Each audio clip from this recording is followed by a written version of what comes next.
If you want to record Foley creaking sounds, then get yourself one of those and treat them with fire or let them age outside so that you get this creaking sound. And now, if you want to make it bigger or let it sound like a metal door or a wood door, then just add some resonance.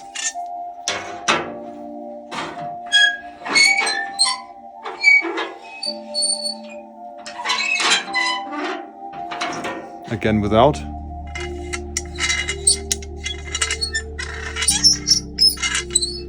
Small and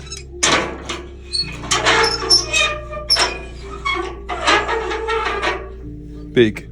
For more Foley hacks, follow the Foley teacher. Peace.